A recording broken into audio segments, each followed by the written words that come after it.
Senator Sheldon Whitehouse didn't just walk into that hearing, he detonated a political grenade. In front of the cameras, he confronted FBI Director Patel with a question that cuts to the heart of America's trust in law enforcement. Is the Bureau being run as a neutral institution or as a weapon in the hands of power? Whitehouse wasn't asking about policy details or minor staffing issues. He was pointing to something darker: claims of an enemies list, mysterious pauses in background checks, and testimony Patel refused to fully explain. The senator's tone was sharp, his facts precise, and his challenge unmistakable. House. Boy, is my timing good. It is very good. Director Patel, welcome. Thank you, sir. When you were here for your confirmation, we talked about your so-called enemies list. It appears to me that there have been adverse actions of various kinds taken against about 20 of the 60 people on your enemies list. You've been in office for 7 months. At that rate, you've got 14 months until you've hit all 60. Can you explain that? Again, that is an entirely inaccurate presupposition. I do not have an enemies list. You can continue to characterize it as you wish. The only actions we take, generally speaking, for personnel at the FBI are ones based on merit and qualification and your ability to uphold your constitutional duty. You fall short, you don't work there anymore. Well, there was a list. You don't like it to be called an enemies list, and it had about 60 names, and about 20 have had an adverse action. So those are, I think, pretty clear facts. Let me move on to your grand jury testimony, which we also talked about when you were here. I think you indicated that you understood that a witness in the grand jury is free to discuss afterwards whatever they told the grand jury. And you then went on to suggest, saying, I can't go into court orders granted by the DC District Chief Judge, and you want me to violate a court order.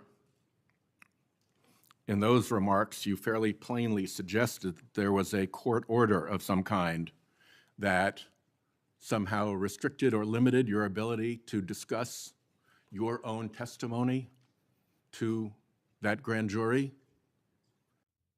Since then, that chief judge that you mentioned, Judge Boasberg, has written, and I'm quoting him here, Federal Rule of Criminal Procedure 6E allows witnesses like Patel to divulge the contents of their testimony, meaning that nothing was preventing him from doing so before the committee.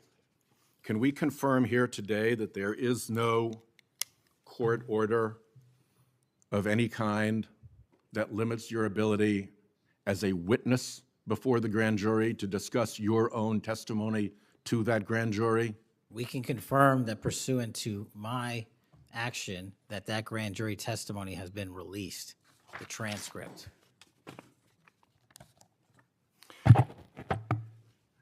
Let's, in what forum was it released, may I ask? Publicly. Okay, we'll check on that. The FBI does background investigations. In the case of a U.S. attorney, Janine Pirro, it has come to light that in a civil proceeding, that Fox News executives, prior to her confirmation, called her, I'm quoting here, a reckless maniac who makes, quote, insane comments, and said, I don't trust her to be responsible,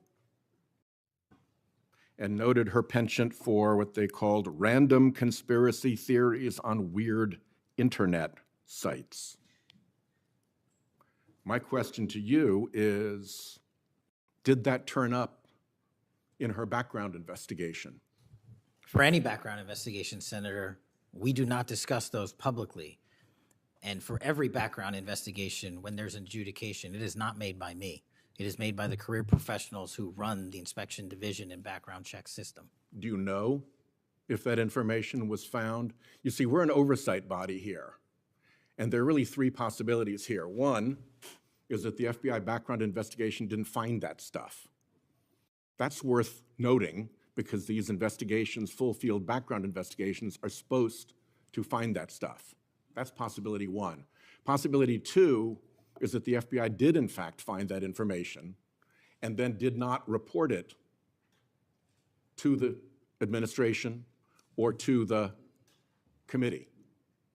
And the third is that you found it, you reported it to the administration, and they went ahead with her nomination knowing that she had been described as a reckless maniac who made insane comments, who wasn't trusted by colleagues to be responsible, and who had a penchant for random conspiracy theories on weird internet sites. Are you saying that this committee does not have any authority or reason to look into which of those things is true?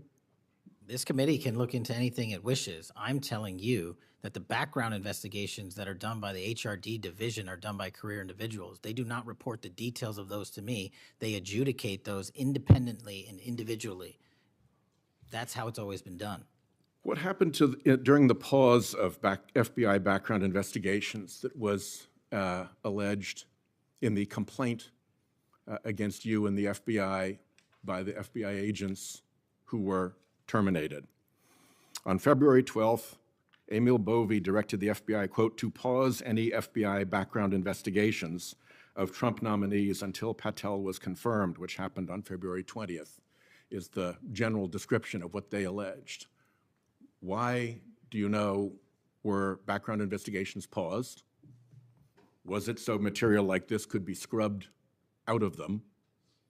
And have they been resumed without that pause fully and normally after your arrival on February 20th?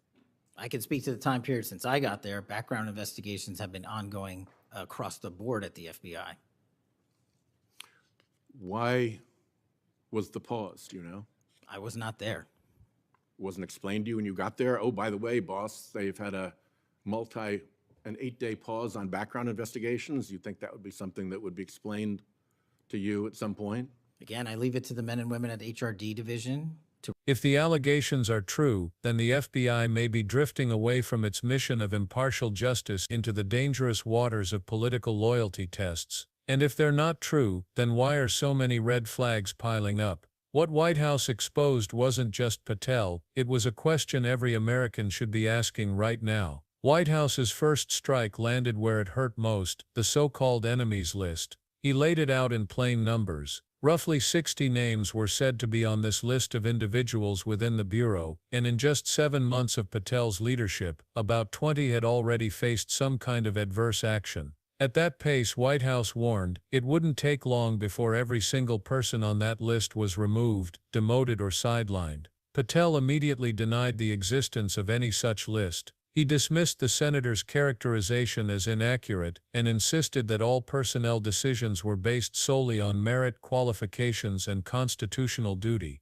But Whitehouse wasn't letting the denial stand without challenge. He pressed again, repeating the math, pointing to the pattern, and making it clear that whether Patel wanted to call it a list or not, the results were the same: dozens of individuals suddenly facing consequences that all pointed in one direction. The exchange wasn't about semantics, it was about accountability. If those targeted really were disproportionately people on one internal document, then the FBI's culture under Patel might be less about professionalism and more about loyalty tests. And that was only the beginning. From the alleged enemies list, Whitehouse turned to something even more delicate, Patel's own words under oath. During earlier testimony, Patel had suggested that a court order prevented him from discussing what he told a grand jury. It sounded convincing, even technical, an excuse rooted in procedure. But then came a bombshell clarification from Judge Boasberg, the chief judge Patel himself had referenced. Boasberg made it clear that under federal rules, no such order existed.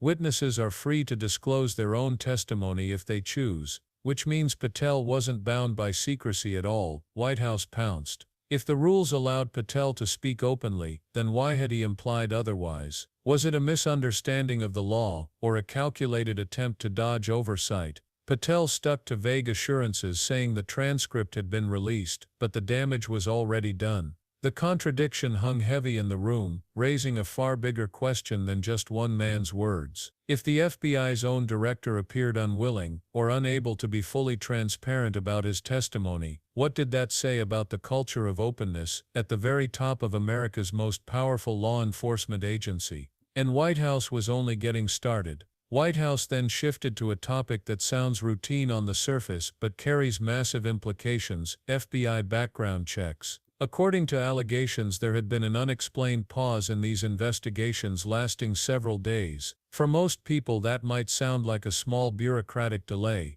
but in the world of federal service, background checks are everything. They determine whether officials are fit to serve, whether sensitive information stays secure, and whether unqualified or compromised individuals slip through the cracks. Whitehouse pressed Patel, why the pause? Who ordered it? Was the director told? Patel's answers were careful but unsatisfying. He insisted he wasn't aware of such a pause when he arrived, and that he leaves those matters to career staff. But that was exactly Whitehouse's point. If a decision as critical as halting background checks was made, how could the director of the FBI not know about it? The senator floated the most troubling possibility, that pauses like this could be used to scrub or bury damaging information before it ever reaches oversight bodies. Patel denied interfering, but the uncertainty lingered. Because if background checks aren't handled with consistency and transparency, the very process meant to protect the system could become a tool to manipulate it. And then came the most striking example. To drive the point home, Whitehouse raised a real-world case. When Jeanine Pirro was nominated as a U.S. attorney, troubling details had already been circulating. Internal communications from her own network's executives reportedly described her as a reckless maniac, someone prone to insane comments and conspiracy theories pulled from fringe corners of the internet.